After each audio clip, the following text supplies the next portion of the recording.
we saw each other recently at a fundraiser for Hillary Clinton at George Clooney's house, and we hung out a little bit. And you had a little tooth incident. My tooth came out. Mm-hmm. Yeah. Have any of you had a tooth come out? Raise your hands. Not very many of you. Like a front tooth, like a. So what? You were having a martini saying you weren't going to eat anything because you were scared your tooth was going to come out. And then I see you leaving at the end of the night like this. And I ran over to you and I was like, I guess your tooth came out. Yeah. A lot of people came over in sympathy and said, in fact, Barry Diller said mine came out 3 times last week. Well, that's you know, you're, do you mind saying how old you are? 78. 78 years old. If that's the worst that happens.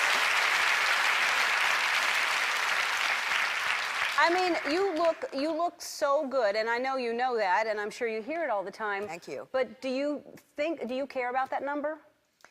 Well, yeah, I do, because no matter what, you know, I got a fake hip, a fake knee, you should see what happens to me in airports.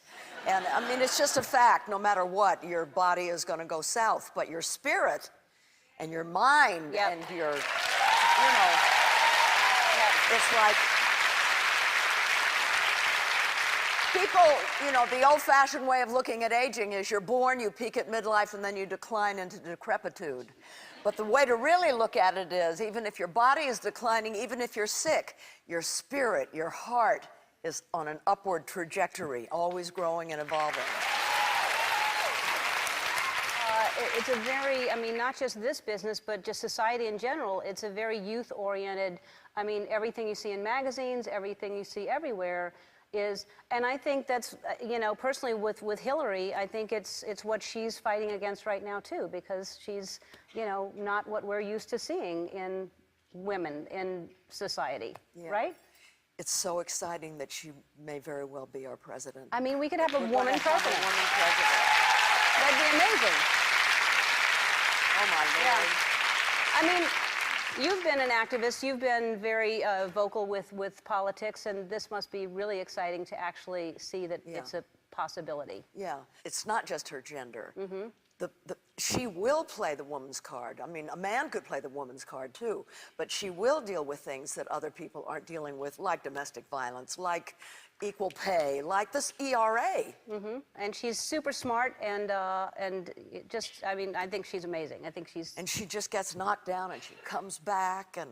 I know. I can't imagine. I mean, I, you know, spoke with her that night, and it's just the amount that she's attacked, and that she's just still strong. She's really resilient. Yeah, amazing. We have to talk about this, because someone told me this today, and I can't imagine, you said you've had a lot of experiences in life, and one experience that I heard about today is that you swam nude with Michael Jackson.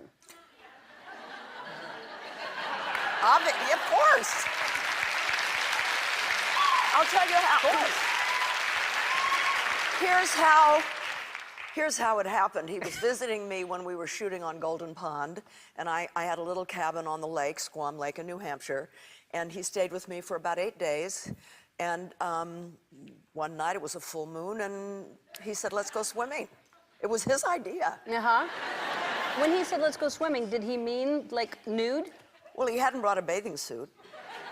And yeah, I think... I mean, you both just took all your clothes off and jumped in? Yeah. We wore robes and went out and dropped the robes.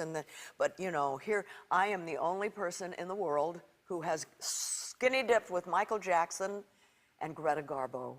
And Greta Garbo? Yes. Wow. How'd that happen? I was about 16, and my father had rented a house in the south of France, right on the water, and he was married. My stepmother was a very social person, so there were always a lot of celebrities coming, and no one ever spoke to me or paid any attention. One day, Garbo came, and she said, "You want to go swimming?" And the fact that she even saw me, and she came out with a robe and one of those white, serious, tight rubber caps. And there was a lady friend with her, and we walked down the steep stone stairs, and she dropped her robe, and oh my God, her body, you know, it made me so happy because it was so beautiful, but it wasn't Playboy body, it was athlete body. She was so sleek, and she dove into that cold water. Well, she was Swedish, you know. seconds. It took me a lot longer to get in the water, but then she swam way out and I was coming this way and we came back and we were face to face in the water, treading water. And she said, "Do you want to be an actress?" And I said, "No."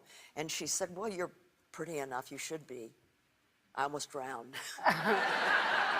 Wow. Yeah. And did then you think about being an actress because of Greta Garbo saying that? No, still not. No, I never thought I would. No. Yeah. But look at your career now. Unbelievable.